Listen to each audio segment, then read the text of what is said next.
Good evening, everyone. This is Kushal Mehra. Welcome to the Cārvāka podcast. So, today's podcast is titled purposely, it's a question, and I'll give you the background as to why I asked this question.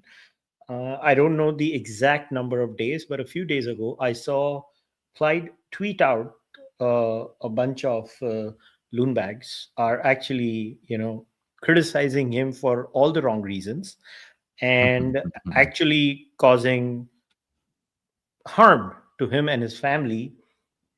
And the reason for that is apparently Clyde is a race traitor.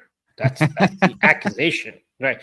And I'm not even making this up because it's literally that. And I've obviously been watching what's going on the internet in Canada right now, where recently we had an incident in Mississauga where outside an apartment building somebody wrote the graffiti Indian rat. I was like, this is the perfect opportunity. The race traitor and the Indian rat get together and let's talk about whether the far right in Canada is rising, and also about the current situation, the economic situation in Canada, where bad policy making, fiscal irresponsibility, uh, bad immigration policies have led to a mess where a regular Canadian who just obviously who's a normal human being who decided to marry outside his race gets called all sorts of names, and a person who just moved into Canada, who does not even live in Canada for 12 months, who just comes here because he has some family here, gets called an Indian rat. So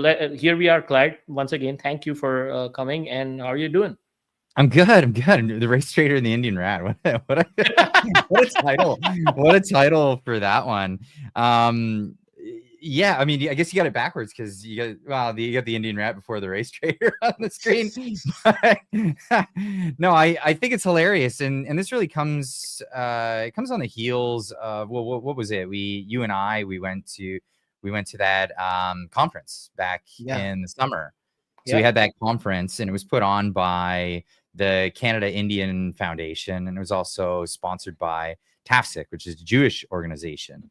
And I thought immediately, wow, this is great. Look at the different communities around Canada. They're trying to come together and inviting people from different walks of life in to be speakers at their events. This is great. This is a turning point where people can come together and see eye to eye on a lot of these issues. That wasn't good. That wasn't good for some people.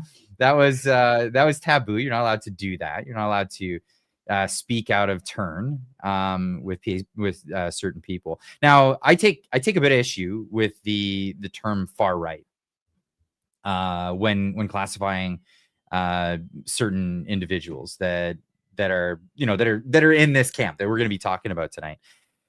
Uh, James Lindsay calls them the woke right, which is it's funny. It's a funny title, but it's not. It's a misnomer. It's kind of a misspeak, if you would, because they're not on the right at all. Actually, if you look classically, what is left, what is right, when you talk about what is right and what is left, the right side of the aisle is more liberty oriented, individualistic. It's more about freedom for the individual, the idea of equal justice under the law. Whereas we're talking about individuals that don't look at things that way. They look at things as collective ideology, collective shared culture, collective. I mean, we all have a shared culture, and that goes across the board.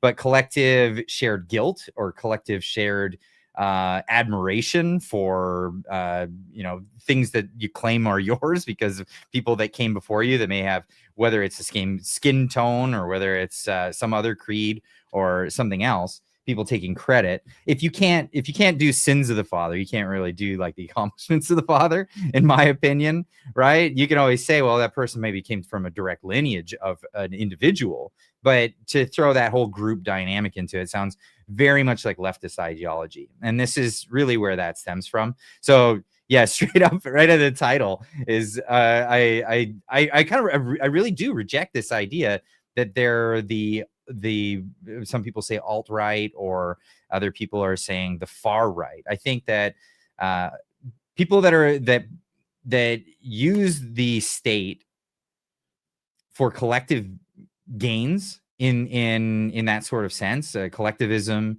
and using the power of the state to take away people's rights arbitrarily because of their other group preference.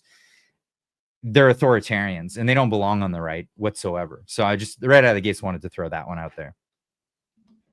Fair enough. So what you're basically trying to imply at an intellectual level is that this is about groupthink versus individualism, and Yeah. groupthink can exist both on the far left, right, wherever you want.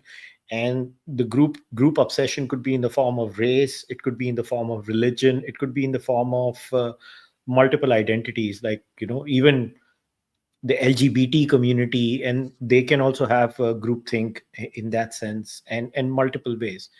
But the problem here is that what we are seeing in Canada for the last, particularly for the last 3 years, is this giant explosion um, in the discourse. And the irony of it all, if I was to say, was that, like, listen, the first time I came on your show was last year. If you remember, it was last year during the discussion. What was that? Tim Hortons incident? What was that damn thing called? Poopgate. Oh, Poopgate. Right, right. Yeah, that was, and at that time it was funny. It was funny, and we were all having a laugh about it. It later it turned a lot more ugly. Yeah. But I mean, it is good to have a laugh.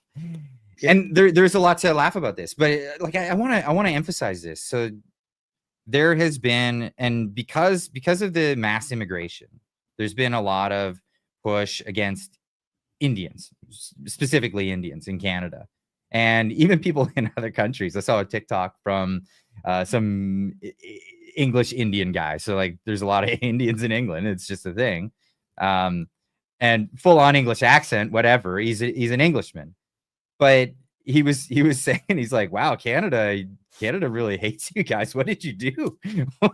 What did you do to get all this hate? It is the government's fault of what's occurring here. There's a lot of you can point a lot of fingers, but what I fear is scapegoatism, like the idea of scapegoating. And I see certain communities going towards that rather than pointing the fingers at who is actually to blame in this. And we could talk about solutions. And obviously, when it comes to giving out temporary visas to people, and those visas expiring, for them to think that they can just stay, that's going to be a real issue, because there's going to be a fight on people's hands, because people have been promised a lot of things and we can't deliver in Canada. It just can't happen. So I guess I'm kind of running all over the place. I'm kind of all over the place. Like, where do we start from the beginning on this one, Kushal? Like, how do we really get to the crux of it? Because what I see happening is there's a really ugly situation in Canada that's brewed up, and it's because of, like I said, mass immigration. And what's come out of this has been the ugly side of society. We're starting to see it, and it's not everybody, obviously, and some people are justified in what they're saying, but there's an underbelly to it. There's certain individuals that are fueling something that's far uglier, and I want to nip that in the bud before we get there. Do you understand what I mean? So here's where I come from. Um, if you look at the history of this entire problem that has happened in Canada, somebody like you came to meet me through the internet last year. Mhm. If you go back on my own podcast, um, this is 3 years ago. I had a podcast with a veteran Canadian journalist who happens to be of Indian origin, someone who has been in Canada since the 1980s. He's a very famous journalist of Indian origin. He's retired now, he's moved on. I especially got him to come on the internet. He rarely comes on the internet now. He barely speaks in public places. He just doesn't go out because, he's got a constant death threat on him. And he explained in detail on my podcast how Canadian primaries were rigged and how, through the rigging of these primaries, every single political outfit, whether it's the conservative, liberal, it was far easier to rig the liberal and the NDP primary compared to the conservative. Before somebody says they are not all the same, yes, I agree, but the conservatives are also getting rigged. And how Well, we through this, witnessed it. We absolutely witnessed it at the conservative AGM in Nanaimo for the provincial conservatives. We watched it happen. We watched, 150 some odd people just come in the door halfway through the day, all of Indian ethnic origin, very just filed in and filed out, weren't part of the AGM whatsoever, and that took place. That was astonishing to watch it happen. so imagine 3 years ago, this Canadian of Indian origin comes on my podcast, explains it in detail for 25 minutes. He's like, this is how the Khalistanis do it. He explains it in detail. And every time these things, see, by rigging the primaries, you may not end up having a candidate that wins an election. So I am very much aware of that. But the point is, anyone who wins is a person who has been rigged in most of the times. So the problem is when all these people, and it's cutting across skin color. So if you think the Khalistanis were only rigging the primaries for people of Indian origin, you're sadly mistaken. They are rigging it for all races. It's a beautiful system. You need fake memberships, we will give it to you. It's a service being offered. It's Yeah. ridiculous. Eh, So, in writings where you may be like, where are these Indians coming from? Is what you're raising your question about, right? That's how and the irony of it all is, here is a Canadian of Indian origin rigging, seeing the rigging, talking about it, going around telling everyone. Nobody in the system cares. You know how it started? It's just before the election, a bunch of conservative content creators who are not mainstream, again, who are not mainstream, started making a joke out of it. Like, I remember sitting in India, I made my Indian friend register as Abu Fakr Al Fag Daddy Shut up. for the Liberal Party of Canada. And he still gets emails as Abu Fakr Al Fag Daddy from the Liberal Party of Canada. You just got me banned from YouTube. Thanks, Kushal. So, and it blew up, right? And then when we spoke about it, a bunch of Indian origin folks in Canada started registering to the Liberal Party. Guess what happened? Then other conservative content, I think even the Pleb Reporter, many others did it. The Liberals Yeah. shut it down. The Liberals shut it down. The Mhm. point is, again, this was being spoken about by some people of Indian origin for the longest time. Nobody listens to us. So that's the thing. Most Canadians don't realize that when it comes to the political parties, you do not have to be a Canadian citizen. You don't even have to be a Canadian permanent resident. Anything. You could be a visitor as long as you have an address in Canada. I mean, you could lie about that. You just put that on the application on the website. And for any political party, and only some political parties require you to pay anything. I know the Conservatives require, I think it's like $10. That's it. And then you can enroll into the Conservative Party, and you're in the primaries. You're voting in the Canadian elections. And I've been saying to people, if you want to change the outcome, because a lot of people they give the South Park reference to what democracy is like. It's the choice between a douchebag and a turd sandwich, right? You've got like your choices suck, right? So good because it's true. Right, but the primary process is where you get to decide which douchebag or which turd sandwich is going to be the head of that party.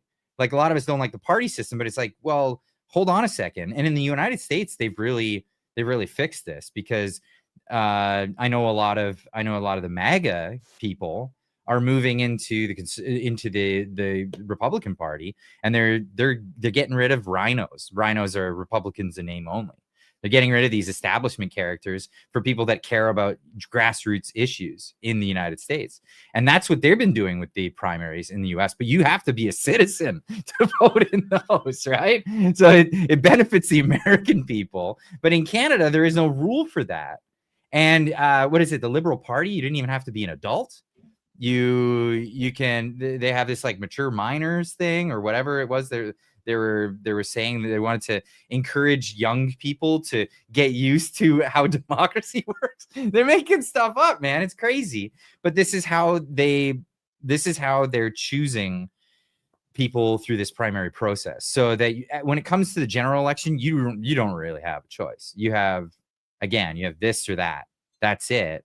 But everything else is predetermined, and it's across the board too. And I'm not kidding, Kushal. There's some dirty business happening, and so you know it. But so I'm not. I told you shit offline. Right. I'm not at liberty to say names, but I know that there was someone in the last federal election that was going to be the person running in their riding. That was going to be their job. They raised a ton of money for the party. They had all the support from the region. The way it was showing the polling and everything, it looked like that person was going to get it. The party waited them out. The party waited this person out until the writ was dropped. And then they said, oh, we don't have time for a primary. So we're just going to go to the selection process. And they selected somebody else, took all the donations that person had brought in. And then, that was it. So just for the benefit of people on your channel or your Twitter, I'm going to share. So this was the podcast that I had done. It's called Khalistani Politics in Canada.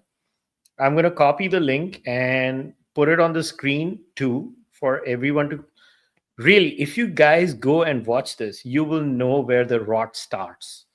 All right. This is where the rot starts. This entire system of rigging is so well done, so beautifully done. Just type Khalistani Politics in Canada, Balraj Deol, BALRAJDEOL, and Cārvāka podcast. And you will watch this video, and I want you to listen to the gentleman. Yeah, there might be bits and bobs, like less than 1% in Indian languages, like Hindi. Sometimes, it's very hard. I just flip into some Hindi words, but it's 99.9% of it is in English. I want Canadians to watch it, understand how the system got rigged. And the face of fighting it was an Indian person who came from India, and it was like, hang on, this should not happen. And it's happening. And they didn't care.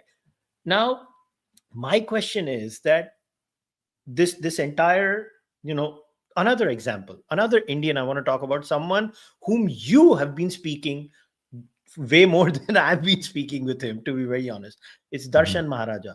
You Absolutely. got him on the podcast. It was your video that got viral. That's right. And it was your video with Darshan that exposed that motion M44, right? It was you. It was all you. You exposed that scandal. But what we need to talk about, because we are going back in history now, is that again, it was a Canadian of Indian origin, along with someone like you, once again, Indian rat with race traitor, coming together and talking about how the entire political class of Canada voted unanimously for a policy. And today, Clyde, tell me, with what face does the Conservative Party of Canada talk about the temporary foreign worker program when they literally voted in favor of the same thing in 2022? Pierre Poilievre voted yes at that time. Mm-hmm. So, well, they don't really oppose it. It's both sides. It's the Liberals and the Conservatives, NDP, Bloc, you name it. They're all for it. Maybe not the Bloc. The Bloc is very, very different in this. They're actually, but the Bloc voted for this one. Voted for this one. Okay, well, you got me on that one. Unanimous. It was 324 yeas, 0 nays. Amazing. Well, here's the reality of it. There's a lot of money to be made. Oh boy, there was money made. There's a lot of money to be made. But yeah, the idea is just bring more foreigners in. It's this mill of, every person that comes in has fees to pay. They have whatever the scam is at the moment. They have a college that they have to pay for tuition to enter into. and then they end up not really going to those colleges. A lot of the attendance is virtually zero at a lot of these colleges, as Darshan has really pointed out. And I just want to say, I do want to say this: of all the people that are griping about immigration in Canada, the people that are doing the most work and actually getting things done are people of the Indian community. That's what I found. That's what I found anyway. I don't think a lot of people going out there and race baiting and doing that and getting people, causing a lot more animus about these issues, getting people angry at their local Tim Hortons employees, are actually getting anything really done. We're seeing actual things get done from the reporting of Darshan Maharaja, your podcast, a number of others. Incidentally, another group that a lot of these people don't like, Jewish people. You see a lot of work done. Daniel Boardman's been doing a tons of work. So a lot of the information that's been getting out there and actually having a real effect on policy has been not from the usual suspects that we were talking about. They're calling me a race traitor and all that stuff. But that being said, I mean, what do you do? It really is a whack-a-mole game, because when one scam gets thwarted, so we report on it, public opinion sways, they just move to the next scam. So this is really what Darshan has been good at pointing out, in my opinion, was that, you know, when the student scam program, so the temporary student program, ended, they shifted a lot of that over to LMIAs, and LMIAs have exploded, which is the labor impact assessment program. So Canadian, companies that say we can't hire a Canadian for this job, we can't find anybody, so we need to bring over employees. Now, right there, that's where a lot of people end with their reporting. They're just pulling in Indians because they can get cheap labor, and the government even subsidizes it. But the story doesn't even start there. It starts with these mills in India that are convincing young Indian people to move to Canada with this promise of prosperity and all this other stuff. Not only prosperity, but permanent residence on what's known as a temporary foreign worker visa. And they're getting scammed into it. So they get scammed into it, and they end up paying tons of money in order to fill this position. They're not getting paid to, the amount of time that it takes before they pay off this loan. Half the time they're being given loans, like loan sharks. You wouldn't expect your local Tim Hortons to be a loan shark institution, but this is what we're seeing. We're seeing people. It's not just Tim Hortons, by the way. It's all over the map. People are being sold this idea: come to Canada, you'll get permanent residence, and then you'll be able to do all this stuff. But in the meantime, they come over, they're paid very little. We don't know if they're being paid what they're telling the government that they're paying, right? Because these could be write-offs. And not only that, they're getting kickbacks from the federal government and provincial governments for having these people working at these places, entry-level positions. And they're indentured to the owners of these companies and put into housing that's just untenable. It's become the third world. We see it all. We've seen it all over Canada, and to the point that the UN even wrote to Canada and said, "Listen, we're seeing reports of actual slavery happening in Canada today, and this is happening under people's nose. They just." Oh, okay, I'm just going to go get my coffee. They'll complain, oh, I can't get it. I asked for a double-double. I got a chocolate chip cookie. That's the end of the story for them, right? They're pissed off about that because their kid can't get a job. And that's it. But they don't realize just how diabolical this whole thing is. So the best summary of this, again, in the form of a documentary. See, these are not things that I have done. These are things that people have done who are Canadians. I am actually someone who has an Indian passport. I don't have a Canadian passport. So I'm actually, I learned all of this from Indians, Canadians of Indian origin. So This is the channel. I want all of you once again, go here. I will type the link in your live stream and my live stream. Go and watch this documentary, Canada Unplugged, part 1 and part 2. Completely self funded. Not even a single dollar was given by anyone. Sangeeta Iyer, who is a Canadian filmmaker, she put in all her money. She made the movie. She talks to multiple people. She reaches out to them. She explains the entire process. Now, here's how the process happens. In 2019, the Canadian government spends $148 million to promote education in India, to entice Indian students to come to Canada to study. In the year 2022 alone, as per Canadian statistics, almost $30 billion of revenue was directly and indirectly generated through a lot of these things. 80% of Canadian service business from India in the trade is basically importing humans, Yeah. importing of humans. That's all it is. They imported all these human beings from India and they paid people. And the stories are horrifying, Clyde. I have my last count is 13 Indian girls that I have personally paid off and sent them back to India because they were being sexually trafficked. I managed to save 13.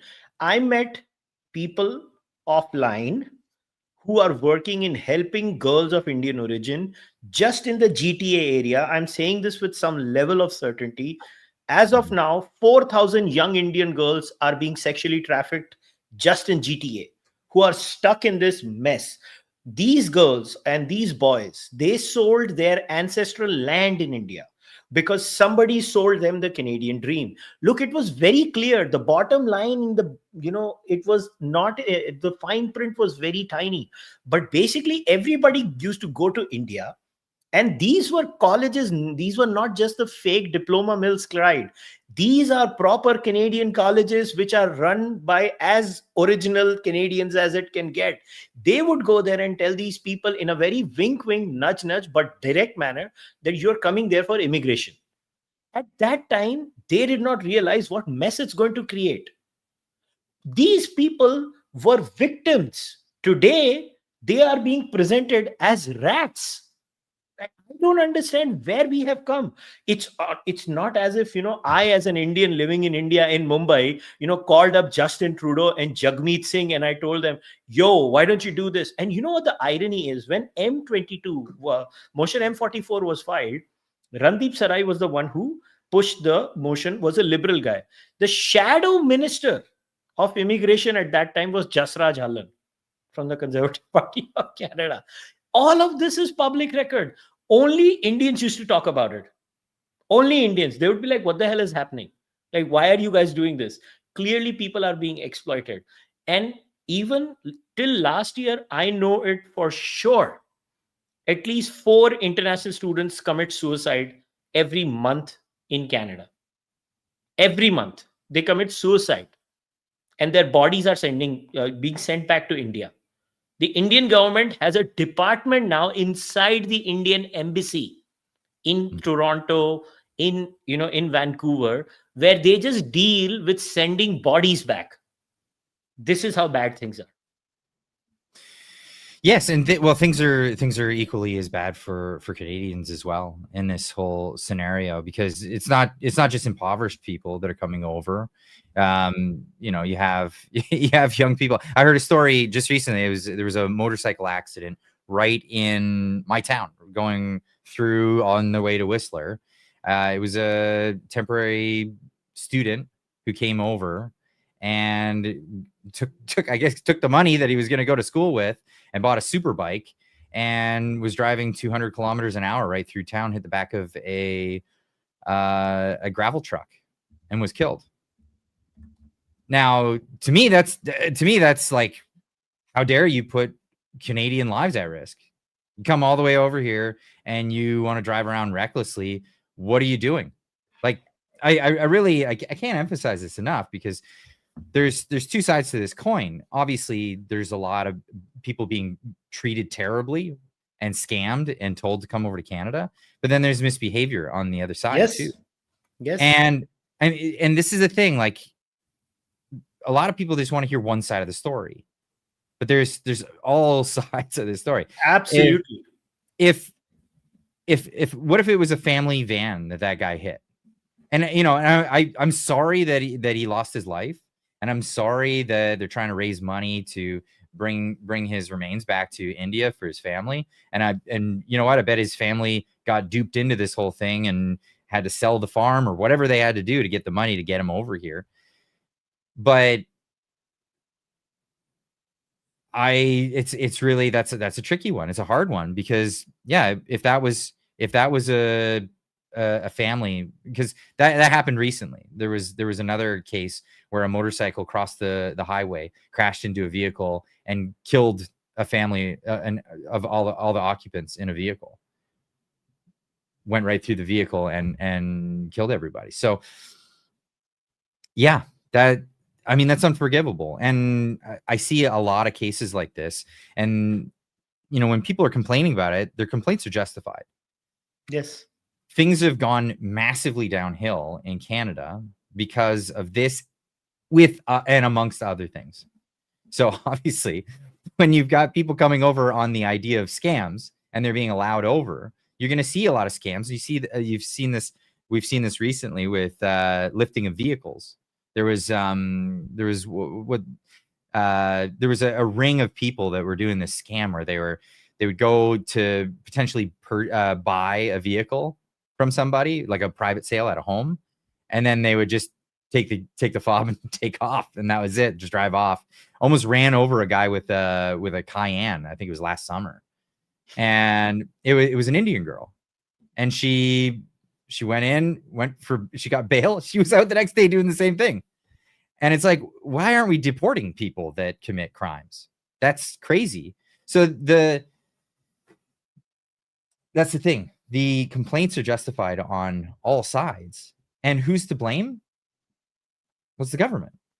It's the government, absolutely. And so what's happening is the typical divide and conquer tactic of saying, well, well, you blame it on those people, and then you blame it on those people, and then the people who are actually at fault get to sit back and say, well, we've got the solution for all of you, right? And that's usually the role of the government, and that's absolutely what they've been doing. And I'll tell you what, people hook, line, and sinker. They're falling for it this time.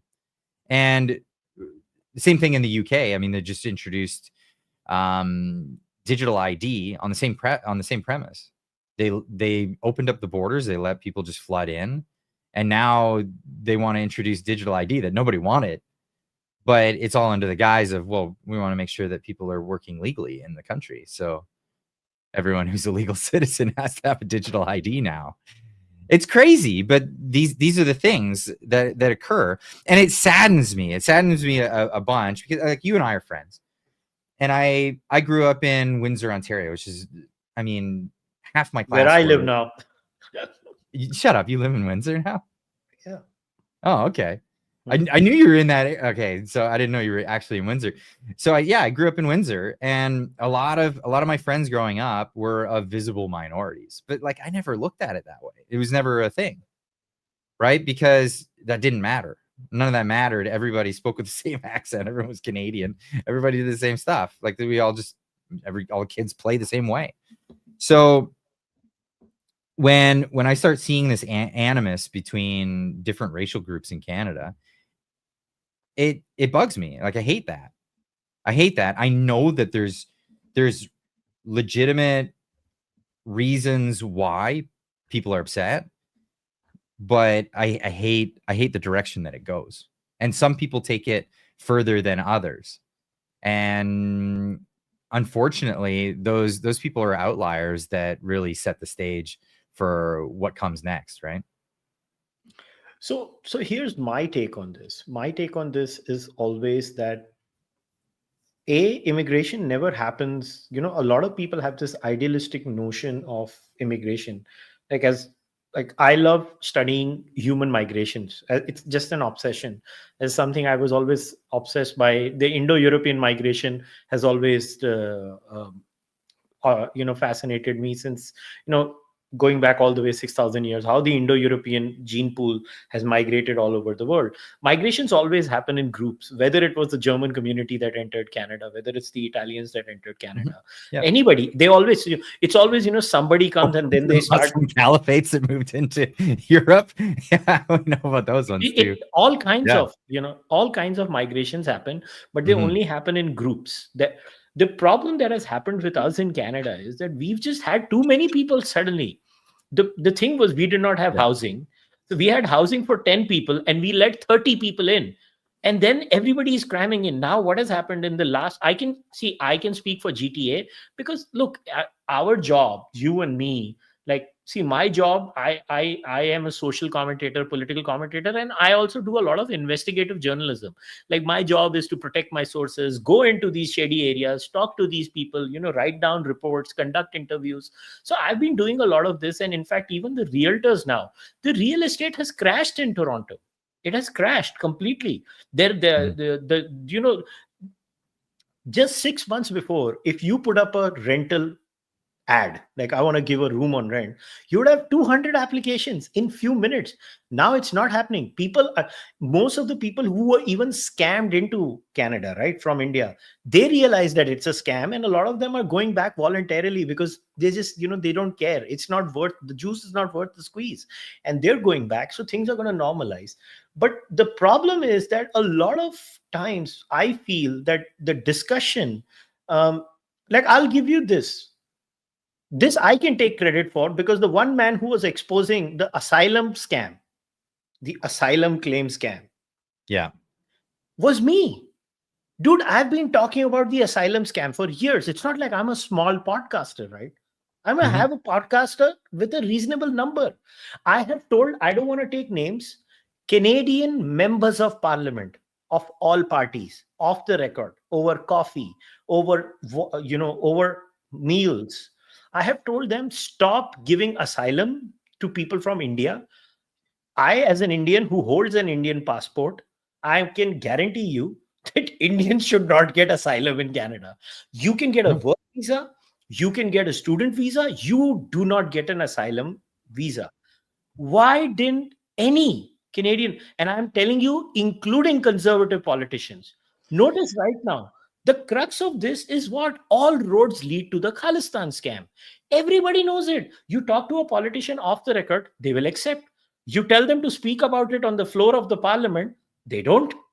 I mean, what am I supposed to do? I was telling them, do you know what, till what extent the immigration scam was happening? Like, that's why I say, go and watch that documentary on immigration by Sangeeta Iyer. It'll blow your freaking mind. Immigration agents, the students come to them and say, if I go to a Khalistan referendum rally and I take a photo with a Khalistan flag and Mhm. I am oppressed in India. So, you know how it got exposed. I don't know if you remember the recent unfortunate incident of that driver, the Sikh driver who took a wrong U-turn on the Florida Turnpike and Yes. Yes. lost her We all life. know this one. Do you know what that guy's story is? He did a donkey route, or a donkey route. In India, it's called donkey. The real word is donkey route. Illegally through Mexico. He came to California under the Biden administration, filed for asylum, that the Indian government is oppressing him. Indian government is oppressing him, I repeat. He gets a driver's license in California, because California and Canada are one and the same. They're just the same species. Mhm. Okay. And then this guy gets into the accident. The worst thing of it all, an Indian politician in Punjab then gets on camera when this whole shit happens. And there was that ridiculous petition. I don't know who was signing that petition. Nobody from the Indian community was signing. There were Khalistanis who were signing it. It started in Australia somewhere, and the Khalistanis got these 2 million signatures somehow magically. Then there is an Indian politician in Punjab telling the government of India to protect this guy. What did this guy say? The Indian government is oppressing me. That was his whole case. And now the Indian government is supposed to save him. Protect him. Yeah, that's right. Like, And what there is. was a big petition because like the guy's looking at life in jail. Yes. And And I don't care. no, of course. I think that's applicable for the case. it was gross negligence. He's supposed to be a professional. Obviously, however it was that they scammed their way into getting a license, which is another issue here in Canada. And we're looking at a lot of cases of schools that are, giving away driver's licenses. People aren't doing the proper training, that kind of thing. And these people are just whatever, running these scam mills, and then they're out in the public, and it's serious danger to the public, especially when he does that move and kills a family of 3. It's unbelievable. So yeah, life in prison. I mean, that's I mean, if he could be so lucky, to be taken care of for the rest of his life by the taxpayer of Florida. But this is happening everywhere. Yeah. I'm at a loss for words, because Kushal, tell me, like, India is a huge country. People neglect to, I guess, to realize how vast the country is. It's humongous. It's a huge just 1.4 billion people. That's it. Yeah, it's huge. And so there's a lot of different places to live. There's a lot of different places you could go. At what point are you so hard up that you have to come to Canada to escape your troubles? Why is that even a thing? So I'll be very honest. Immigration from Punjab has been a real problem in India. And 2-3 points. Listen, you, as the Indian government, as a democracy, you cannot stop your citizens from going to an embassy and applying for a tourist visa. Like, how? It's like, can the Canadian government stop a Canadian citizen from going to the embassy of a country where they need a visa for vacation? See, how this donkey route happened is because they just say they're going for vacation. Clyde, just last week. It's lying. It's visa fraud. You should be kicked out of the country. It's visa fraud, right? But so obviously, I disagree with Biden's administration and the way they conducted themselves. And Canada's government works largely the same. You cross at Roxham Road, and then you're picked up by the RCMP, who let you into the country until you have a court date 2 years later. I mean, it's ridiculous the way it works. It should be out the door. Like, you came in improperly, you go out the door. I have zero sympathy, because I've always followed immigration laws myself. I did. Right? We've all, you and I both, so many people that I know have all done immigration and done it to the letter of the law. I personally, I think, forget it. If you skip the queue, get the hell out of here. You're out. It's only fair. It's only fair. And who's doing that right now? Nobody. Donald Trump. Donald Trump is the only one doing this right now. He's actually going up and he's finding people that right now they're targeting criminals. They're only targeting known criminals that are not legally allowed in the United States. But they have the odd person that they catch that has expired status or no status at all, that kind of thing, in the process of catching these people. But they're not even targeting just people who have overstayed visas or come in as visitors and didn't declare that they wanted to stay. That is visa fraud, by the way. So I'm going through this with my wife to get into the US. I'm a US citizen, but my wife is a Japanese national. We're getting her green card. But because we filed outside of Canada, if we entered, the only visa she could get is a visitor visa.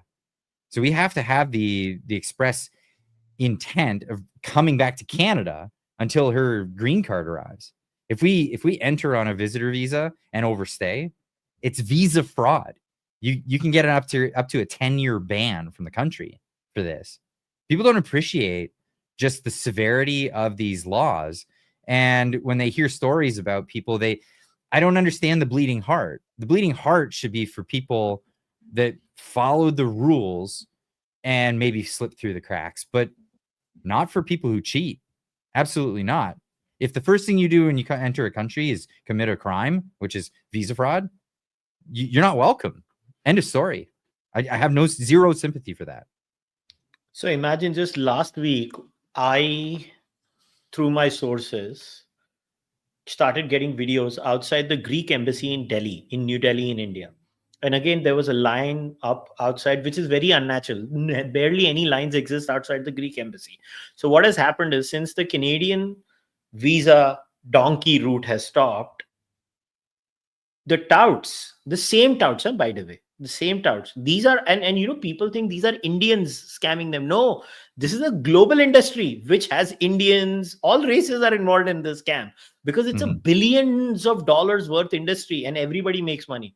Right now, there is a lineup of people from Punjab outside the Greek embassy.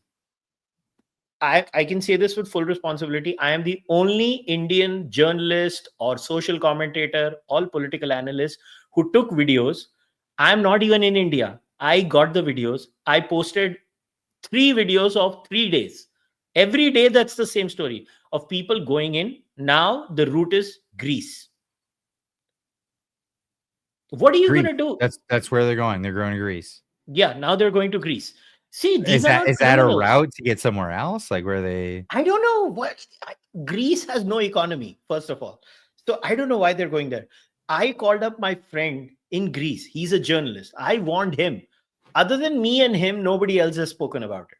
Other than me and him. Paul, my friend in Greece, he's a good man. And I told him, yo, Paul, do something about it. So I see it has come to a point where the system needs to realize that you have to draw the line somewhere internally. Like you said a great thing. Canada's problem is the Canadian law, like catch and release. Like I can show you cutting across races, hardened. Like wasn't it Pierre Polyev who said like 94% or something of crimes are committed by repeat offenders in one part of Vancouver? And he yeah. was, I remember this was before and that's the same pattern everywhere. It's a small number. Just today, I read an article of this gentleman in Brampton called Irvine or something, Devin Irvine.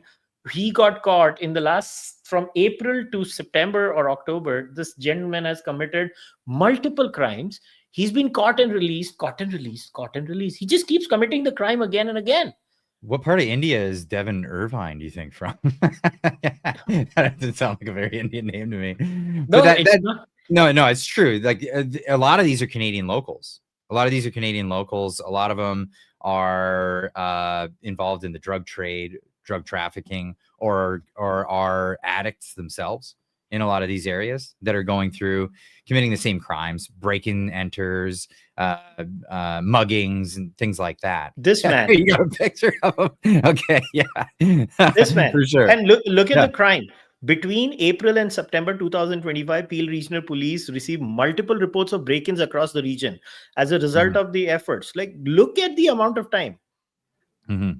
Look at the amount of crimes he's committed. And he keeps getting bailed out. Keeps getting bailed out.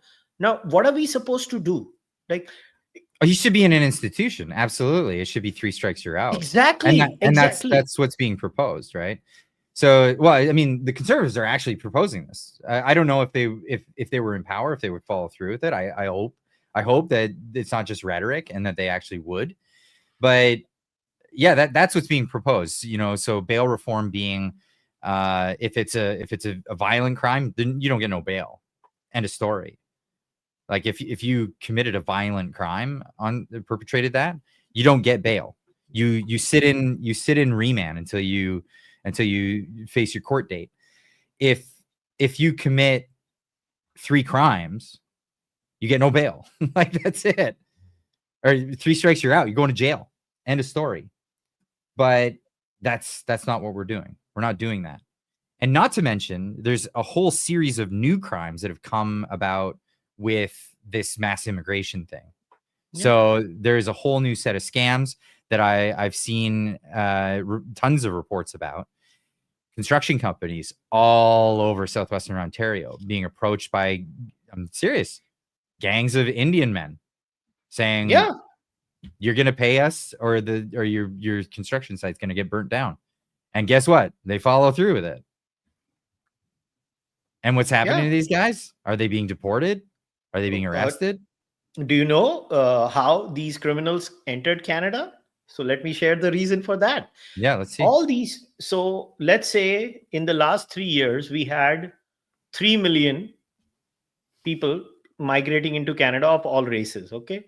Majority of them from India. Hmm. Here is the student visa anomaly.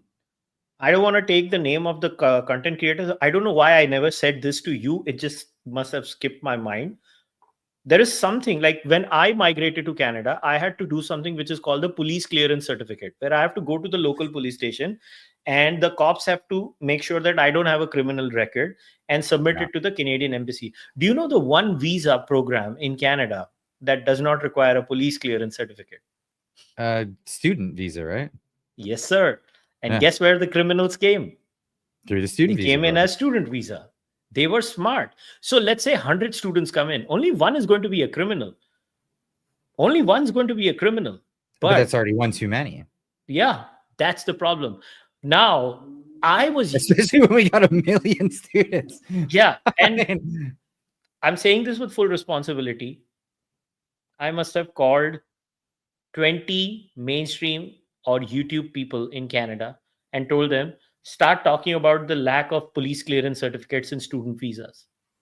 yeah, Darshan's been talking about it. A number of other people have been talking Other about than it. Darshan, nobody spoke about it. Other than Darshan. This is the problem in Canada. Everything was told. These are the scams. Get the, if even if they had a police clearance certificate, this problem would be solved. The highest amount of extortions that are happening in Canada are what? These gang. Look at the stupidity of this all. So just recently, the Canadian government made this announcement that we have declared the Lawrence Bishnoi gang as a terror group. I wholeheartedly support that before somebody confuses the what I'm trying to say. Guess which government has been telling the Canadian government to extradite the criminals of the Lawrence Bishnoi gang that were identified, pinpointed to the Canadians that, listen, our intelligence is saying this guy is here in Canada. Goldie Brar is in Canada. He is the henchman of the Lawrence Bishnoi gang. India has been telling Canada, please send him back. Canada does not want to send anyone back. Now tell me, when the Indian government wants known criminals of the Lawrence Bishnoi gang extradited back to India from Canada, why isn't the Canadian government sending them back? You tell me, because I mean, it would make sense to send him back straight up. See, Is this is the mess we are living in, brother. This is the mess you and I see. I didn't sign up for it. You didn't sign up for it. Some politicians signed up for it. And today, honestly, it's very depressing to be an Indian in Canada. You go on the internet, your timeline is full of hatred. Do you think we enjoy that? Like, see, I'm a thick-skinned guy, and you know what the sad part is? Unlike many Indians, the go back to India doesn't work on me. I literally go back. you So do it's go not, back? yeah. So it doesn't work on me. But imagine everyone who came here, worked hard, paid their taxes, built a life here. And for what fault of theirs? What fault of theirs? Mhm. Let me give you another story of how Canadian wokeness is parasitic. 4 days ago, my wife, who's a Canadian, born and raised Canadian, Mhm. whose best friend happens to be white, all of us went out for lunch. Her daughter tells this story of, I don't want to name the minority child who used this slur was not Indian, is all I can say. They were playing, and this other race person calls this young white girl a white bitch, and the school does nothing. The school does nothing. This is what drives me fighting for Mhm. these children. I don't care if you're white, black, brown, whatever color. Who cares? I thought we were above that. But political parties have caused racism in Canada. Yeah. And we are all picking up the crumbs of these jackasses. And I have no love for the Conservative Party of Canada because I believe they are as guilty as everyone else. You're not going to get me to speak out against that at all. I've been pointing out the flaws in the Conservative Party for some time. Kind of kid gloving it, because I know a lot of people with the channel hope for the Conservatives to do better, and I do, or I have hoped for it. But the more I learn, the more fruitless it seems to be at the end of the day. It really does feel that way. I was just at a conference. I was the MC at the We Unify conference over the last weekend, and the weekend before. Sorry, I was in Calgary for that. And at that conference, I was there. I was staying with Marty up north. You know Marty up north, right? Yeah. So we were there, and there was a Conservative MP that was there. Marty went up and said, "Hey," it was chit-chatting, and said, "Why don't you follow me?" And his reply was, "You're too controversial." And that's crazy, because Marty's not controversial at all in my estimate. like how far milk toast is the Conservative Party when just the average viewpoint of the average conservative Canadian is too controversial to even tackle. Right now, Pierre Poilievre won't even talk about the ostrich farm situation. Do you know about that? Yeah, I even covered it on the podcast with Kirk. So his take on that. So I was asked, can you put pressure on Pierre Poilievre about this?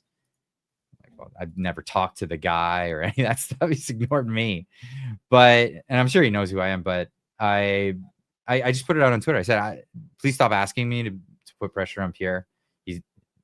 I don't think he'll do the right thing. I don't think he will. And if he does, it'll be too late. But I'll give you this clip. You can play this on the thing. Where's the chat? DM me. Oh, okay. DM it to me. I'll DM it to you. So I'll send you this. And this is the where are my DMs? Here we go. So this is Pierre being asked just yesterday about the ostriches. This is his response to it. And like, at what point are Conservatives going to say, like, come on, man, do the right thing, or start being conservative, man? Like, really? It's beyond frustrating at this point. Yeah, it is beyond frustrating. And what are we supposed to do? Like, I don't know what we're supposed to talk to these people about. Mr. Poilievre, I have a clip to play. I'll play after that, but let's play this first. What is your official stance on the ostriches in British Columbia and the culling order that they are facing? Really incredible that the Liberals have caused so much. Because of Liberal incompetence, we're in this mess. And when you have an incompetent government, you have messes like the inflation crisis, like the crime crisis, like the border crisis, like the investment crisis, like the fastest shrinking economy in the entire G7. When you have an incompetent government, you get lots of these messes. Wait, on the ostriches, sir. Sir, you didn't say what your stance is on the ostriches. This lady Why won't you answer your stance on the ostriches? I just did. I said the Liberals are incompetent. That's my stance. Do you support the culling order? Can I just... Can we get your reaction to the new lumber tariffs? It's unbelievable. Do you know, I remember Darshan before the elections, Darshan had asked him a question about India-Canada trade ties, and he he completely avoided the question. You guys should go and check Darshan's YouTube video out where he asks Pierre and he never gives an answer. And I'm like, what the hell? Why is he not answering this question? Why is he avoiding this question? Like, is it that problematic? Like, I didn't know that this is such a problem. But, people keep talking about Pierre Poilievre and his love for all these things. But this was Pierre Poilievre not so long ago, just a few, years ago. Just listen to this. The students to get better, accurate, real admission letters in the beginning. And then we wouldn't be in this mess here today. And then 4 years later, they come along and say that that the Trudeau government is going to kick the students out of Canada. The solution is obvious. End the deportations, allow everyone who applied honestly but who was defrauded to continue to keep their work or study permit, and allow them to apply just like everyone else to become permanent residents. That's what I'm calling for. Oh, Stop the yeah. deportations. Listen, we have a worker shortage in Canada. We have a demographic problem. Our population is too old. We need 700 young people.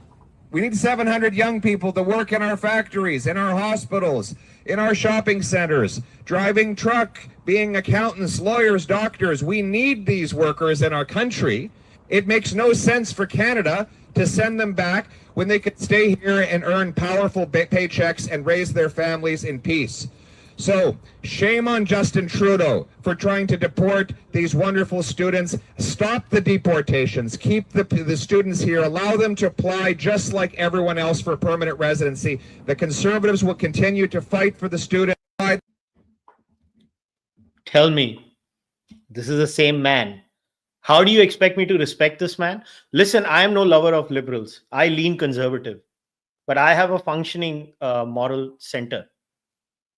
Well, hold up. So part of what he said was true. We do need workers. We have most of the people in this country are old, and we don't have enough people to fill the shoes of those old people. This is actually a problem with all of Western society. And what is the solution? What is the solution to a shrinking population? Population collapse is something that we're staring at. Well, for politicians, it's import new people. Now, immigration is definitely a part of that. But if all you're doing is opening up the door for people to come in with no skills, you're not really doing your job as someone who's running an immigration system. You want to bring people in who come in with skills. I mean, what you're supposed to do is foster a situation where people have children and you replace your own population, you have population growth. That should be the case. But, you know, the Marxists for I don't know how many decades have been telling, since the 1960s, have been telling us, no, we got to have less kids. We got to have less children. And this is something that we need to do. And then there's also the pernicious problem that happens with just all humans in whatever culture you happen to be in. When prosperity comes, people just start having less children. Yeah. That's just a factor of life. And we haven't solved that problem because inevitably, if the whole world were prosperous, we'd have shrinking population. And if shrinking population occurs, that's a problem, especially with current economic models. So what do politicians do? They just want to bring in more people. And when they need tons and tons of people, they lower the standards for entry. And that's awful. And that's what he's talking about there. He's talking about temporary people being admitted for permanent residence. It negates the original purpose for allowing the people in the first place. It's in the name: temporary student, temporary foreign worker, temporary anything. If you want to run a program that ends up with people having an immigration status that's permanent, start the program with that and stop lying to the Canadian people. That's really what needs to happen, because that's bullshit, man. It's absolute bullshit to run this backdoor scheme of saying, yeah, we're going to get a bunch of temporary people because we have a temporary problem that will be solved by having these temporary people, and then turn it into a permanent solution, because it's not the right approach. It's not the way to go. Listen, all I know is that if there was policy consistency in Canada, this mess would not be here in the first place. And it all stems from the direct problem, which is a bad economic policy and the off-the-hook fiscal state in Canada. It's just ridiculous. And I don't want to talk about it. I want you to talk about it, because you are in a much better position to explain what this hot mess is. And once again, it's you know, right now, the communities that are bearing the brunt of this absolute hot mess are, right now, the Indians are the flavors. You know how it's like, what happened to Charlie Kirk was terrible. Yes. I remember when he passed away, and I was talking to a He was friend. murdered. He was Yeah, murdered, Kushal. Yeah. yeah, He didn't pass away. yeah. I mean, he was murdered, and Yeah. post his death, that's what I meant. Uh, it, I was talking to a friend of mine. I was like, this is what things have come down to in the United States of America and Canada, that people are so involved in their social media bubbles that these crazy people think that is real life. Mhm. And they need to realize that they need to maybe walk out a little bit and talk to people normally. And Yeah, go they'll touch realize, grass. Yeah. Yeah. yeah, yeah. And life is far more complex than that. And it's just ridiculous. But I think the core of this entire mess is bad immigration policy, but even worse, economic policies. No, what led to Charlie Kirk is a domestic problem. It's a domestic problem with the culture and the Western world. We see it across the place. We see it in England. We see it in Australia. We see it in Canada. We see it in the United States. It's come out of academia and entertainment.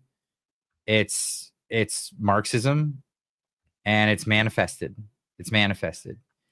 And yeah, the internet doesn't help. It exacerbates things. But I see crazy people on the right. What do you hear from them? Like the crazies, they go a little too far. They get into like QAnon theories about, Hollywood sex parties where they're eating babies and stuff like that. That's crazy. And they'll go out and they'll tell people stuff, but they're not out shooting people over it. Right? That's not what's happening. What we see is the mainstream on the left openly calling for violence. We see it happening. We see, Nancy Pelosi coming out and saying, he's literally Hitler. He's a fascist. We see Maxine Waters coming out saying, if you see conservatives, form a crowd around them, make sure they're known they're not welcome, this kind of thing. Constantly justifying it. They're fascists, they're racists, they're xenophobes, they're homophobes, all of this stuff, and ratcheting up the rhetoric. And not only ratcheting up the rhetoric and watching it foment online, but this Marxist idea that words can be violence. Right? If you step into the territory where words are now violence, or silence is violence. We've heard this before. Well, what do you do when someone comes at you with violence? You retaliate. I guess you sing a song. I don't know. No, you retaliate with violence. That's what they're doing, right? And that's what they're saying. They're saying that what's happening is that they're violent. It's the rhetoric. The rhetoric is saying their hate is causing violence.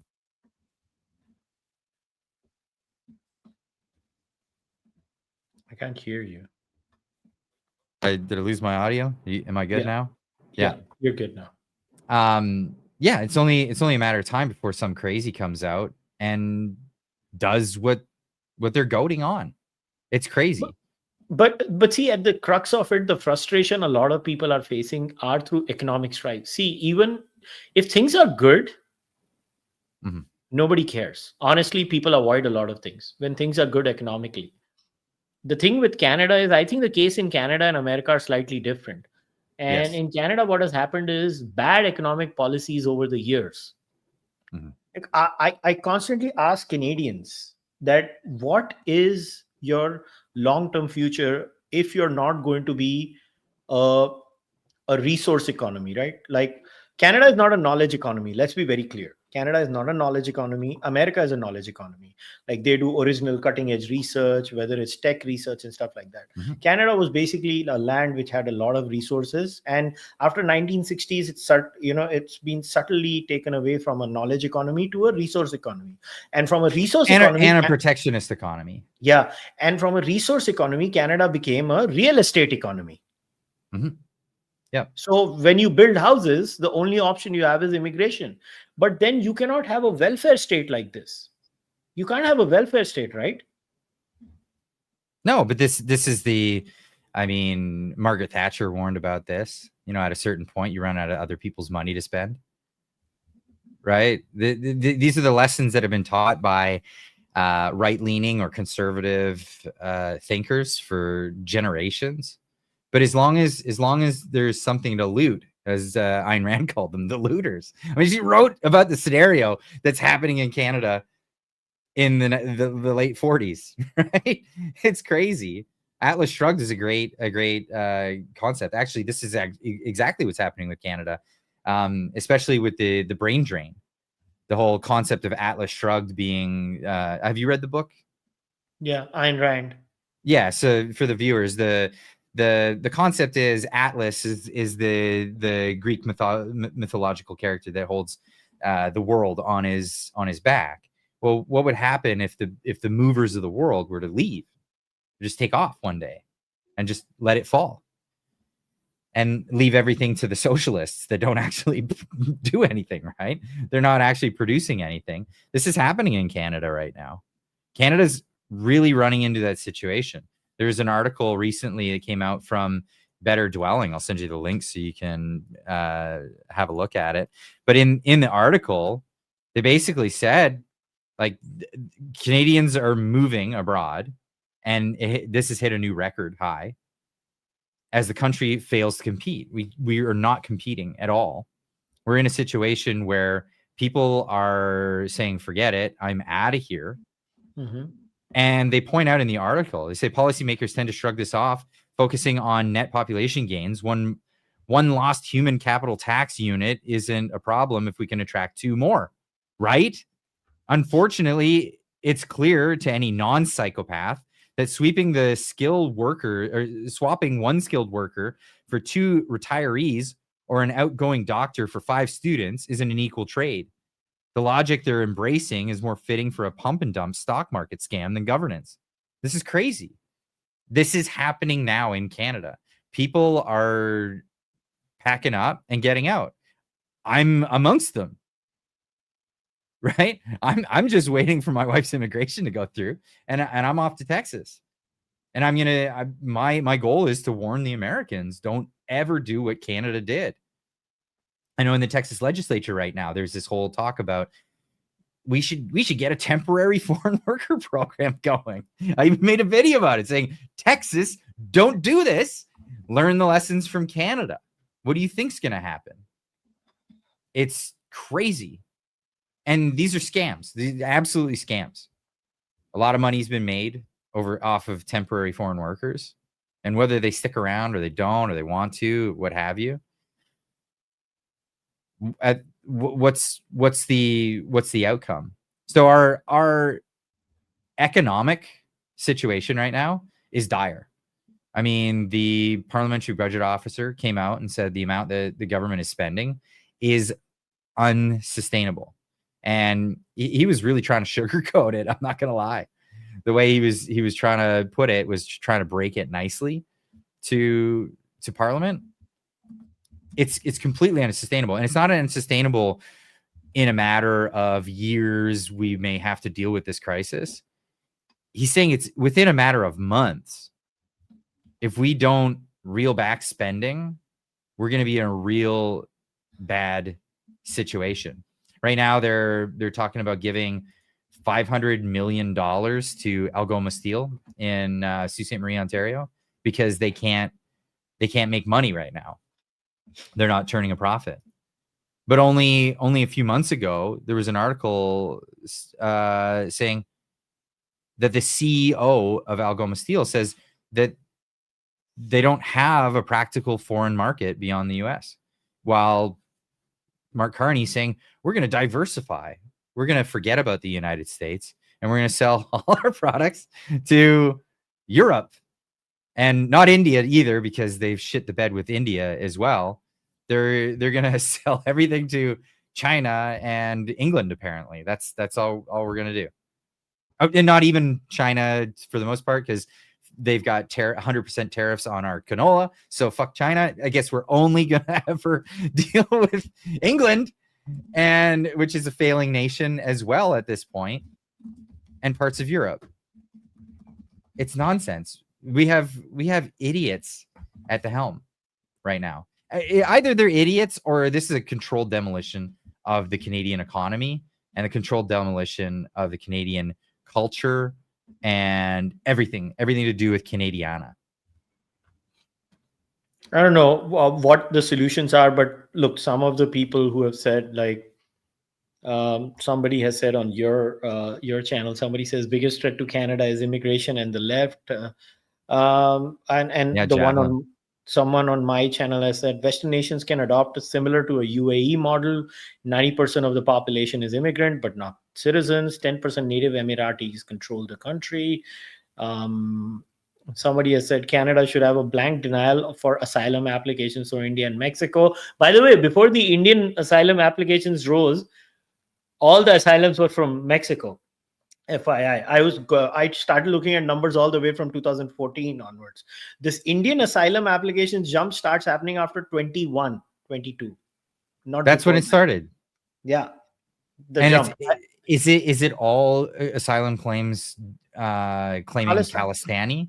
Is it all? Dude, yeah. So there will be a tiny minority who will claim political asylum. So I'll give you an example. Let's say the BJP is the ruling party in India from 2014. They are ruling the coalition. So somebody who is opposing will say, "Oh, because I oppose the BJP." Or somebody might come up with this story. So like Darshan told me this term that an immigration agent told him. This is not used a lot by Indians. This is used by other communities applying for asylum scams. The rise of the suddenly gay people. People are suddenly gay. They discovered they are gay. Oh, that's funny. That's really funny. So we have discussed, all these things we have discussed. But the basic asylum scam from India was go to a Khalistan. It's not illegal to be gay in India, is it? No, I mean, it's not illegal to be gay in India, but gay marriage is still not legal in India. So that doesn't. I'm just saying. It doesn't mean so. The asylum means that you're afraid of the safety. You're for your safety. Yeah, I mean, listen, it's a scam. It's all a scam because from what I gather, when we even made these treaties for asylum and whatnot, the whole concept was if there's a problem, say there's a war in a country or political refugees for whatever reason, they go to the neighboring nation. They go to their neighboring nation and seek refuge until they can go home. That's what it originally was. You don't fly across the globe to another nation and set up shop and permanently live there. That was never the goal. Yeah. If you want to immigrate to another country, by all means. But there's a process for that. And if you're coming over, if you're globetrotting on refugee status, you're an economic migrant. You are not seeking refuge for the purposes of staying until you can go home, which was the original purpose. That's my opinion on that. I think we need to get back to that. Absolutely. Yeah. And that's how most immigration in Canada was happening until this, the floodgates were opened. So this is how the asylum scam is. Go to the Khalistan referendum rally that is organized by Khalistani groups in North America, that is America and Canada. Primarily Canadian groups organize these Khalistan referendum rallies in New Zealand, Australia, Canada, UK, and the United States of America. A horde of people go there holding Khalistan flags, the yellow flag which Khalistan is written on it. They take photos. It's so funny. You should see. They're like, so the only difference between the Sikh flag and the Khalistan flag is it just says Khalistan on it, right? Yeah, the Sikh flag has the Sikh religious symbol, which is Nishan Sahib. That's a religious symbol. Like every religion has their symbol, right? That's what both just happen to be yellow in color, which is what why do you think I hate the Khalistanis the most? Because of them, the innocent Sikh community is facing. Because listen, the average Canadian is not going to get the nuance that, oh, this is the Khalistan flag yellow, this is the Khalistan, this is the Sikh flag, right? I won't get certain subtleties of Irish culture, for example.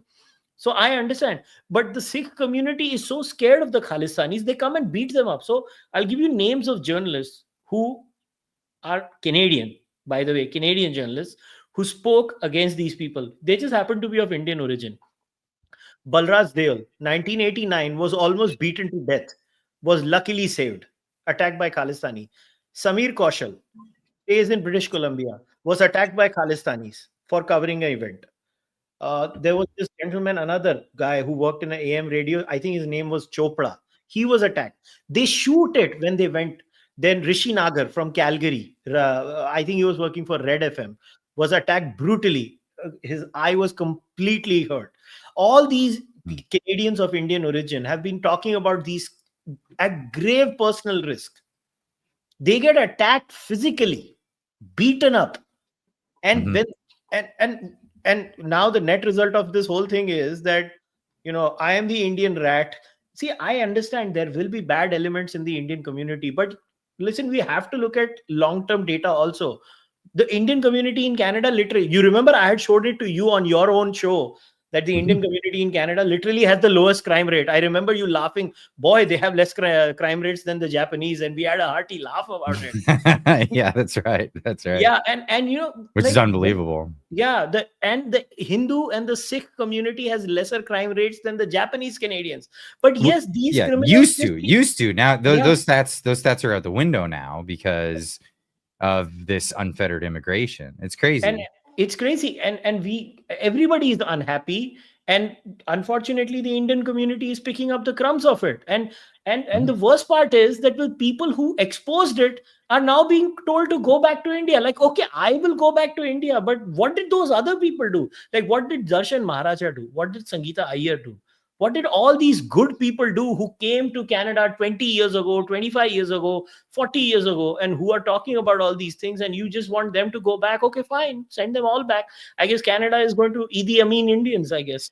So this is where we get into the realm of the woke right, the ones that we were talking about.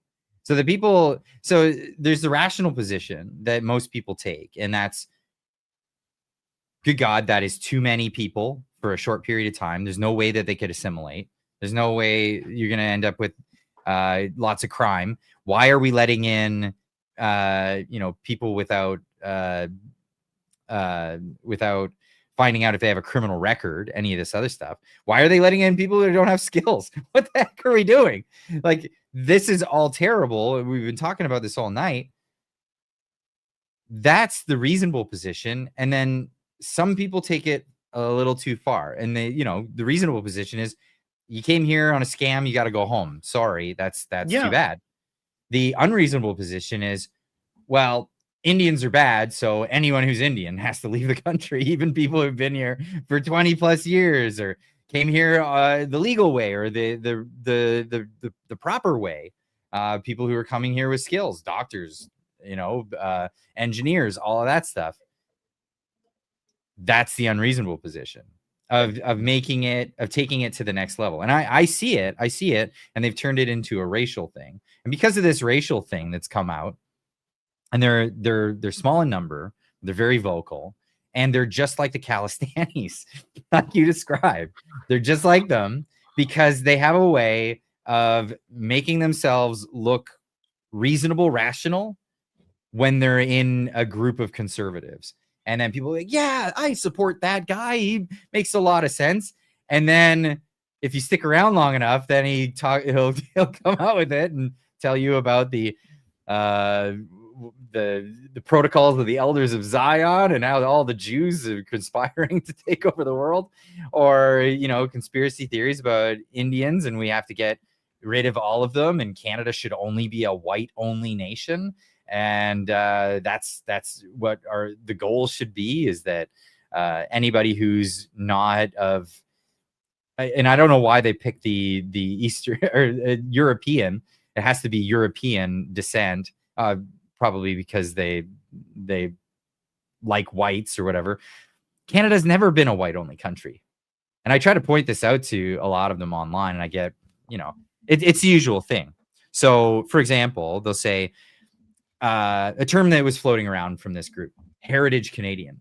We should only have heritage Canadians, and anybody else should not be allowed in Canada, and screw whoever came here. I don't care how many generations you've been here. If you're not a heritage Canadian, one of the original people that built this country. And I'll ask, like, what does that mean? Are you talking about the Chinese that built the railroads? Are you talking about the Japanese that were interned during the Second World War? Or which heritage Canadians are you talking about? Of course, those are not included in that assessment of what a heritage Canadian is by these groups. But of course, when you, and this is why I like to talk about this, right? Because when you shed light on it, people go, "Whoa, that's unsavory. I don't like that. I would never get on with that." So I'm not going to join that group, or I'm not going to stick up for these people when they're bad, when other people come after them. But that's the thing. What they like to do is what you're describing about the Calistanis. They'll make a flag that's similar. They'll fly that, or they'll show up at an event that's supposed to be for something that a lot of people agree with.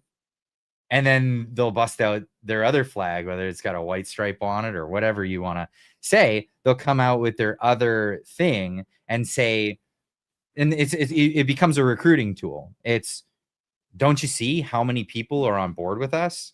That's why you should be on board with us as well, and come join us in these ideas, and watch it foment online, because we've been seeing this. We've been seeing this a lot. Yeah, I don't know what the end game of all of this is. Like, imagine my scenario, okay? I don't care. Send me back to India. Anyways, lived there half of the year. So my wife was born and raised in Canada. All her friends are white. She does not have brown friends. Childhood friends, all white. She's as Canadian as it gets. Absolutely. She didn't sign up for this shit. No. Nope. So where we are, it is what it is. The funny thing is, everybody comes to Canada. I took my Canadian wife to India. So I'm seeing that in the chat right now. People saying Canada used to be 98% white, but it was never white only. There was never a policy of only whites could live in Canada. That's the difference. So it's an obfuscation, and it's a bad response when people respond to what I'm saying with, yeah, but that was the demographic percentage at the time. But the difference is, it wasn't the policy at the time. The policy's never been in Canada that Canada is a white only nation. Well, there have been other groups in Canadian history that have advocated for this. Those other groups don't exist, but there's new groups now. I'm referring to the Heritage Front. They were found to be a terrorist organization that was plotting murders. Like, this is a thing. Yeah, no, I'm not kidding. Eliza Haddigan, I'm reading her book about the subject right now, which shares the same title, right? Interestingly enough. And she's a Canadian author, lawyer, and she was the face of that organization. She helped take it down. It was something else. But that's the thing. That's the main crux, the main difference there is, yes, Canada has a vibrant history of, white people. I mean, of all different walks. At the time, even white groups didn't get along with each other. Italians didn't like the Polish, and the English, and the Scottish and English had their bouts. But that's the thing. It was never a white only policy. In fact, we took pride in the fact that not only did we abolish slavery before the United States did, but before we were even a country, the slavery was abolished by the English, and then we were the destination of the Underground Railroad. So clearly, right there was never a policy that white people couldn't come here. In fact, they were welcomed. The black slaves were smuggled into Canada so that they can have freedom. It's a rich part of our history, and a lot of people want to ignore that, and I take exception to that. Well, all we can do is keep talking about the bare facts of the situation. It's a complex scenario where a lot of innocent people are, and their lives are at stake. And I hope people have some empathy about this entire situation. and people realize that nobody signed up for this mass immigration idea. Nobody signed up for all of this, and a lot of people are anyway going to go back. So you don't have to do anything. They're going back. They've already started going back, and the proof of that is the falling real estate rates in the GTA area. uh, it is only falling is because there are no buyers, there are no takers, there are no people who are going to take rental properties out. So it's all changing. Like even in Brampton, rental rates are falling, and it's going to go on happening. And fresh applications from India have dropped by 95%. Not cancellations from Canada. People applying from India have dropped 95%. Nobody is interested. People are going to move on, and That's good. That's good. It means a lot of these scams will stop, and then that helps with the recovery.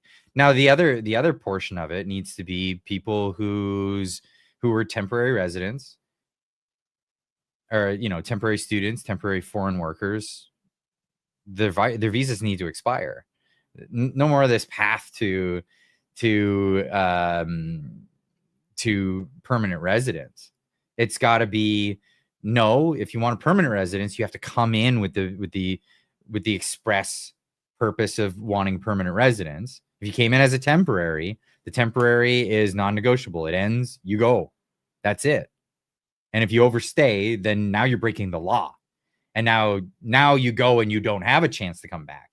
Those people that want to come and stay in Canada, they have to leave.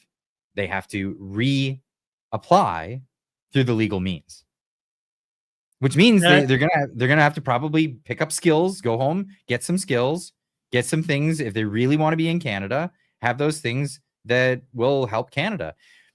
The problem is there's a lot of people, kids. I mean, look at entry level positions: Tim Hortons, Wendy's, you name it, right? Taco, Del Taco, whatever. Those jobs aren't made for people, to earn a living for the rest of their lives. But that's how it's being laid out. And it's crazy because we're ending up with this like two-tier society where it's like a servant class. Why is it that we have that? When I was younger, it was always just young people worked at these jobs. It's a great way to get job experience. And job experience, first job experience isn't about like, wow, you're really skilled at doing that thing. No, it's you're able to show up on time, you're able to figure it out, get your uniform in order, get on, be given instructions, and then be able to fill out that task or complete that task. That's all that is. And it's great experience for young people. That opportunity is being taken away by this foreign scam program. That's all got to end. It's all got to end. And if companies are like, well, I can't get enough workers to work at this place, raise what you're willing to pay. That's it. Raise what you're willing to pay. Perhaps we don't need a Tim Hortons on every single corner for that ultra convenience. Maybe we don't need that many Tim Hortonses, I don't know. The market needs to find an equilibrium. We can't keep using the taxpayer dollars, $3 per worker, by the way. That adds up real fast. Not like we can already even pay our bills. So it's not a sustainable program. It's got to come to an end. And when we do open the door for people for immigration, we got to do it the right way. I think the program has already come to an end. I think a lot of job openings are going to start happening in areas that they are expecting, but it's going to happen in a 2-3 year. The fundamental problem, in my opinion, and I have only a minor disagreement with you, is that the fundamental nature of the Canadian economy is as such that it's no longer an attractive destination in the first place. No, it's not. And the last two recessions in Canada were just delayed because they did this mass immigration scam and they created artificial money generation, and they just passed the buck on to, but they should have dealt with it a long time ago. Fundamentally, Canada has a much deeper problem, which and people are just scratching the surface. But if you look at the Canadian economic situation, getting people back out of the country is not going to solve anything. Like right now, there is absolute carnage. For example, in Ontario, all these jobs that were generated because of this immigration, all of that is going to go, and these people are going to go back, because if you don't have a job, you're anyway going to go back. And at the end of the day, the market corrects for itself. But Mhm. after all of this is settled, if Canadians think they have some glory days coming up, I think they are in No. for a rude awakening. And they will soon realize that actually the mass immigration just delayed the inevitable. The inevitable was coming anyway. Well, we're on a 15-year asset bubble, right? More than 15 years, 17 years, 18 years asset bubble. And it was fueled by bad economic policy from the Bank of Canada. That, believe it or not, really started under Stephen Harper. So after 2008, Stephen Harper came in with his classical economic training by John Maynard Keynes and said, I'm a conservative, so I don't use this. I don't push this button often, but there's a recession, so I'm going to do deficit spending. That's what he did. He said, I'm going to stimulate the economy and get things moving. And sure enough, it did what it usually does. It staves off immediate hurt. But what does it do? It kicks the can down the road. And with the government, the Bank of Canada lowering the interest rates to nearly zero, virtually zero, and what were they going to do that for a couple of months and then raise them back up? And then the recession that they thwarted would just be a deeper one, only like 6 months later. Like, that's not how they planned it. They just kept the interest rates super low for super long. And that was under Mark Carney at the Bank of Canada. That led to the asset bubble. Where did people aren't going to put their money in savings if it's all just going to get eaten up in inflation, because interest rates are super low for super long. So what do? They get into assets, and the biggest asset was real estate. And it is crazy. If and when the real estate bubble finally pops in Canada, what kind of recovery you see from that? Like, how long would it take to recover from that? That is going to be devastating across the The real board. estate bubble is already popping. New sales in Toronto are just down by 65%. New condo sales. Rental rates are falling. In fact, I was looking up a better dwelling for that too. And Stephen does a lot of good work there. Stephen Punwasi, and he writes amazing stuff over there. And there were other people I was following. The population in Canada, by all means, has started to stagnate again, because the immigration has really come down for multiple reasons. Canada reducing the number of applications, and applications from India have just nose driven downwards. Like, they've just gone down. They're not there. And you will see in the next 2 years, you're going to see absolute carnage in Ontario. Real estate, realty owners, universities, University of Toronto, and all these universities, I can tell you off the record, all these people are shitting bricks.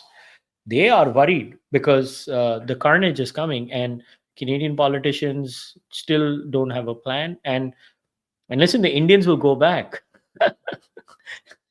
Your problems are still going to remain, and that's the key thing. And I think people are not understanding. But before we wrap up, is there anything else that you wanted to talk about? Well, I just want to add to what you just said.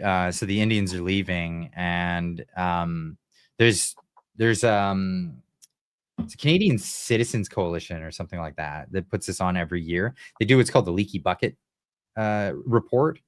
And the Leaky Bucket report is the idea that we have immigration because we need immigration. And they're very supportive of immigration, but they have this idea that there's, the bucket of immigrants that come in, but there's a leak in the bottom. How much is leaking out? And the leaking is people coming to Canada and then turning around saying, forget it, I'm not into this, I'm leaving. And the numbers are higher than they've ever been. The leaky bucket numbers are higher than they've ever been. And what's sad, though, is it's all the skilled people that are leaving. So what we're left with of the people who don't actually end up leaving are people who are net recipients of social services and things like that. I know, like, I don't know how it is today, but a friend of mine said he went and he lived in the UK for a bit, years and years ago. And when he was there, he was able to do a number of things, but it said right on a stamp, right on his passport, it said not entitled to any social services. But Canada doesn't have that. Immigrants can come over, and even if they're temporary, they might be eligible for social assistance. So we still are going to have a problem. This is actually an expounding problem when you have people that are coming, and the ones that you might actually want to keep, they're just using Canada as a stepping stone to get somewhere else. Or they're just turning around and saying, forget it, I don't like this. I have skills, and why would I waste my time in some cold ass place for a terrible existence? So they're leaving. And on top of that, we have another drain to our social safety net with some that are coming in and becoming recipients. So this is a complex issue. It's a big problem. There's issues on both sides again, but it really comes down to if we're gonna lay blame on anybody, it's our political class. Mm-hmm. They're looking for solutions, temporary solutions to the problems that they have at their feet today in the here and now, and they're not looking at long-term solutions. The long-term solutions don't win you elections. They just win. They just cause you more trouble politically. So I don't know if there's a political even solution for this because of how messed up the situation is. I guess the last word is it's dire. It's dire what we're looking at. Hold on to your hats. Brace yourself. Yeah, it's gonna get. That's all we can say. Brace yourself. But once again, Clyde, thank you very much for doing this. It's always a pleasure to talk to you, and we'll try to talk regularly whenever we can, as much as possible about issues in Canada. And I wish you all the best. Absolutely. Thank you so much. All right, guys, we'll wrap up. And once again, in my description, you will see Clyde's YouTube channel, Clyde's X handle. Go follow him on X if you are using X, and subscribe to his YouTube channel. You can also join his membership program. I think Clyde is on both Buy Me a Coffee, and he has a membership tier on YouTube. And the same applies to me. If you've not subscribed to my channel, go hit the subscribe button, like button. You can join the membership on Patreon or on YouTube. You can all the details are in the description of the podcast. I'll go on talking about these issues to the best of my ability and to the best of my knowledge. I'll see you guys next time. Until then, bye-bye. Take care.